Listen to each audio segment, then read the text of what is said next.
Ganga express की शानदार प्रस्तुति।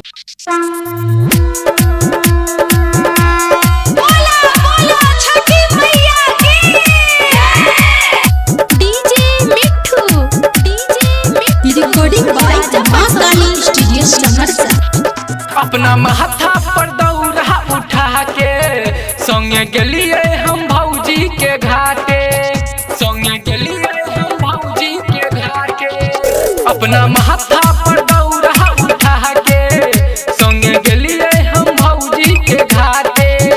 ओकर देखी के डरे से बात कहियो की विशेष, ओकर देखी के डरे से बात कहियो की विशेष। अखिया लड़ गेले मुंडी से रे, छठी घाटे ये सकुटी से रे, दिल लगी गेले हमरा स्वीटी से रे। छठी घाटे ये सकुटी से रे, दिल लगी गेले हमरा स्वीटी से रे। डीजे मिठू राजा पटसोनी। गंगा एक्सप्रेस की शानदार प्रस्तुति। रिकॉर्डिंग बाय मां काली स्टूडियो सहरसा। देखे में सुंदर छे सीधा छे दिल के, बड़ी खुशी ही मिले ओकरा से मिल के। जब से मिलल मन झूमै छे खिल के, छठी मैया कृपा करके हमर हाथ पर खुल के, हमर हाथ पर खुल के, हमर हाथ पर खुल के। देखे में सुंदर छे सीधा छे दिल के, बड़ी खुशी ही मिले ओकरा से मिल के। जब से मिलल मन झूमै छे खिल के, छठी मैया कृपा करके हमर हाथ पर खुल के, हमर हाथ पर खुल के। उता छोई नहीं अकेला छटपटाई छै मिलेला, उता छोई नहीं अकेला छटपटाई छै मिलेला। डर लागे ओकरा भैया से हो, छठी घाटे अइले ए सकुटी से हो, दिल मिल गेले हमरा स्वीटी से हो।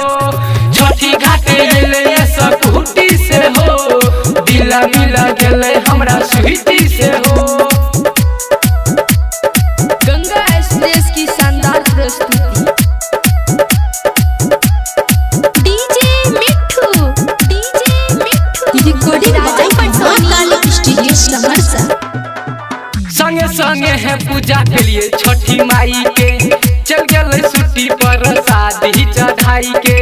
मंतोष कैलाश संगे लड़ब फरियाई के, केना के भूल जाइए अपना हम प्यारी के, केना के भूल जाइए अपना हम प्यारी के। संगे संगे है पूजा के लिए छठी माई के, चल गए छुट्टी पर शादी चढ़ाई के।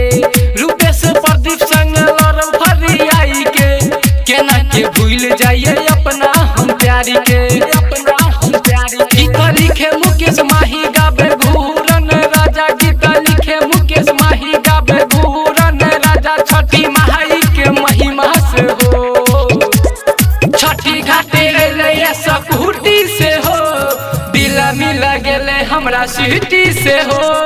छठी घाटे अइले सकुटी से हो, दिल मिल गेले हमरा स्वीटी से हो।